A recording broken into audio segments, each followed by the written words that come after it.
नमस्कार दोस्तों, मेरे पौधों की दुनिया में आपका स्वागत है। आप देख रहे हैं किरण की बागवानी और आज हम बात करने जा रहे हैं इस खूबसूरत से पौधे जेड के बारे में। लेकिन जेड के बारे में जो बातें आज तक होती रही हैं, हम वो बात नहीं करने जा रहे हैं कि इसकी केयर कैसे करें, ये कितना न्यूट्रिशन चाहता है, क्योंकि ये सबको पता है कि ये लीस्ट केयरिंग प्लांट है। मतलब कि बहुत कम देखभाल में भी ये बहुत आसानी से और बहुत खूबसूरत से चलता है। इसको न्यूट्रिशन भी बहुत ज़्यादा नहीं चाहिए होता है, मतलब साल में एक बार फर्टिलाइज करेंगे तो ये पूरे साल बहुत अच्छे से ग्रो करता रहता है। और इसको पानी की भी कम आवश्यकता होती है, तो अगर आप 4-5 दिन भूल भी गए इसको गर्मी के दिन में भी, तो भी इसको कुछ नहीं होने वाला है। ये बहुत अच्छे से चलता है क्योंकि एक सक्यूलेंट वैरायटी का प्लांट है। इसकी पत्तियां बहुत गूदेदार होती हैं, मतलब कि इसके अंदर पानी बहुत सारा स्टोर रहता है। तो फिर आज हम बात किस चीज़ की करने जा रहे हैं, तो एंड तक देखते रहिएगा। आज हम इसके बहुत स्पेशल चीज़ के बारे में बात करेंगे, इसको ट्रेन करने के बारे में।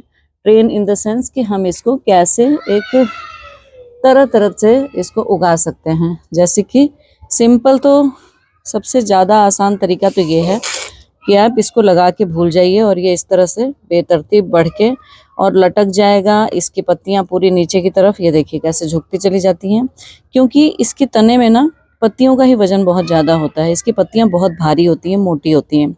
तो ये होता क्या है कि इसके वजन से ये तना ऐसे झुकता चला जाता है और प्लांट बिना शेप का हो जाता है और देखने में अच्छा नहीं लगता है और हम समझ भी नहीं पाते हैं कि इसको मेंटेन कैसे करेंगे।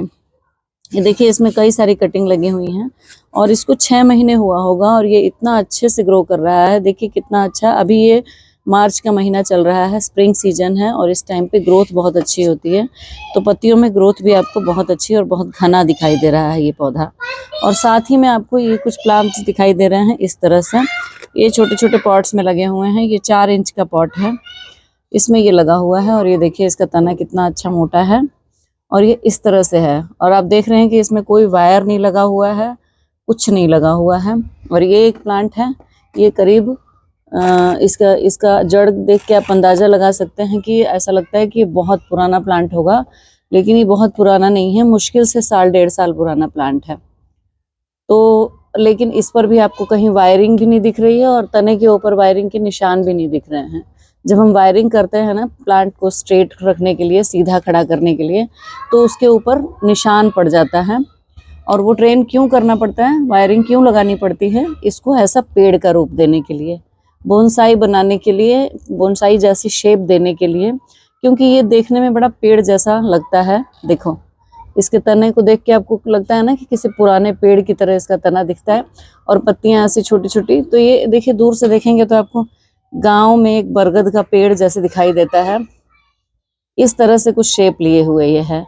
तो इस तरह की शेप देने के लिए लोग इसको वायर से इसके तने को स्ट्रेट खड़ा करते हैं, क्योंकि इसकी पत्तियां इतनी भारी होती हैं कि ये नीचे लटका देती हैं। इस तरह से ये झुकता चला जाता है। ये भी झुका हुआ था बहुत ज़्यादा। इसको मैंने सिर्फ इसकी पत्तियां रिमूव कर करके ऐसी स्थिति में पहुंचाया है।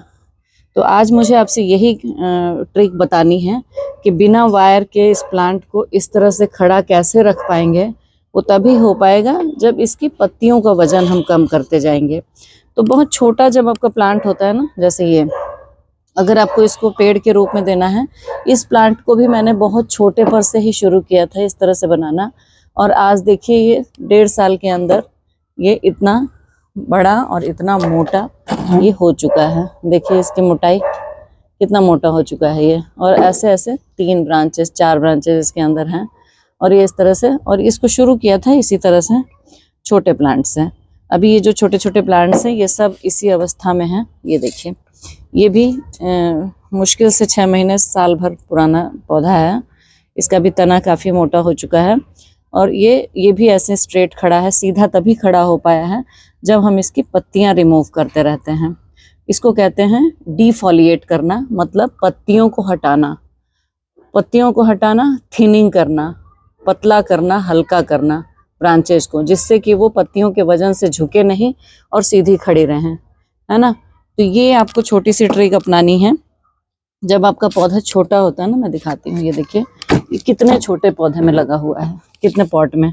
बहुत छोटा सा पॉट है ये, मुश्किल से 1-2 इंच का पॉट है और इसमें ये इस तरह से कटिंग्स लगी हुई हैं। ये इतनी आसानी से चलता है, लेकिन अगर इसको बड़ा रूप देना है पेड़ का और ये झुके नहीं, सीधा खड़ा रहे, इसके लिए हमें करना क्या है, इसकी सारी पत्तियां मैंने अभी रिमूव कर रखी हैं। सबकी पत्तियां मैंने रिमूव कर रखी हैं इसको ऐसा खड़ा करने के लिए पेड़ के रूप में। बिना किसी सहारे के ये खड़ा है, क्योंकि इसकी पत्तियां खत्म कर दी गई हैं सारी। सिर्फ हमने किनारे किनारे पे देखिए छोटी छोटी पत्तियां छोड़ी हैं, फोटोसिंथेसिस भी करने के लिए और देखने में भी अच्छा लगने के लिए पत्तियां ये किनारे बस छोड़ी हुई हैं। बाकी पूरा पौधा तने साफ कर रखा है। तो इस तरह से साफ कर करके और इसको बढ़ने देना है। ये एक तरीका है इसको इस तरह से बोनसाई या ट्री के रूप में डेवलप करने के लिए। यही मुझे आज आपसे डिस्कस करना था। और इसके लिए ज़्यादा खाद पानी की ज़रूरत नहीं है। इस तरह से ये मैंने दोनों रख दिया है आपके सामने कि इस तरह से ये बढ़ता है नेचुरली। इसमें कोई शेप नहीं आती है। इसको आप टोपियारी की शेप दे सकते हैं, बोनसाई की शेप दे सकते हैं। बहुत सारे मल्टी पर्पस तरीकों से आप इसको इस्तेमाल कर सकते हैं, अपने गार्डन की शोभा बढ़ा सकते हैं। तो ये रूप जब आपको टोपियारी या ट्री बनाना है तो ये मेरा वाला तरीका आपके लिए बहुत इजी है, बहुत आसान है। इसके सारी पत्तियां खाली करते जाइए और सिर्फ थोड़ी सी पत्तियां टिप्स पे छोड़िए, तो ये पेड़ का लुक देता है और पौधा अपने आप सीधा खड़ा रहता है। क्योंकि इसके ऊपर पत्तियों का वजन नहीं होता है तो ये झुकता नहीं है। तो आपको इसको करने की ज़रूरत नहीं पड़ती है, किसी तरह के सहारा देने की ज़रूरत नहीं पड़ती है। ये अपने आप ही पेड़ की शेप जैसा रूप, ये जैसे ये खड़ा है ऐसे सीधा खड़ा है। ये इस तरह से ये छोटे पर से ही इसको बिना पत्तियां हटाए, इस पत्तियां हटा कर इसको इस तरह से शेप दी जाती है। तो मैंने सोचा कि ये तरीका मैं अपनाती हूँ, बहुत आसान तरीका है। इसके लिए किसी वायर की ज़रूरत नहीं पड़ती है, किसी लकड़ी के सहारे की ज़रूरत नहीं पड़ती है। तो आप लोग भी ये तरीका अपनाइए और जेड को बोनसाई या ट्री के रूप में डेवलप कीजिए। और इसको साल में एक बार बस खाद दीजिए, थोड़ी सी इसकी जड़ों को इसको बहुत जमी हुई मिट्टी भी चलेगी इसको, क्योंकि जम ही जाती है, इसकी मिट्टी जल्दी ही जम जाती है पानी देते देते। तो इसको हल्की फुल्की गुड़ाई करना और साल में एक बार खाद डालना पर्याप्त रहता है। बहुत हल्का पानी दिया जाता है। जेड पानी के बिना कभी नहीं मरता, पानी की अधिकता से ज़रूर मर जाता है। तो पानी इसको अधिक नहीं देना है, मिट्टी सूखने पर ही देना है। और अभी गर्मियों के दिन में तो आप रोज़ दे सकते हैं, लेकिन सर्दियों में तो 10-10 दिन तक इसको पानी की ज़रूरत नहीं होती है। तो ये लीस्ट केयरिंग प्लांट है, इसको केयर की बहुत ज़रूरत नहीं होती है। तो ये ज़रूर लगाइए अपने गार्डन में और अपने गार्डन की शोभा बढ़ाइए। और मिलते हैं ऐसे ही नई नई वीडियोस के साथ, जानकारियों के साथ।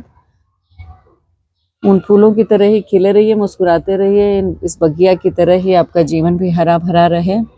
मिलते हैं फिर नई वीडियो के साथ, नई जानकारी के साथ। चैनल को सब्सक्राइब ज़रूर कर लीजिएगा। वीडियो पसंद आया हो तो लाइक कीजिए और सब्सक्राइब के साथ साथ बेल बटन ज़रूर दबा दीजिएगा, जिससे नोटिफिकेशन आपको मिलता रहे। तो फिर मिलते हैं नई वीडियो के साथ। नमस्कार, बाय बाय, टेक केयर।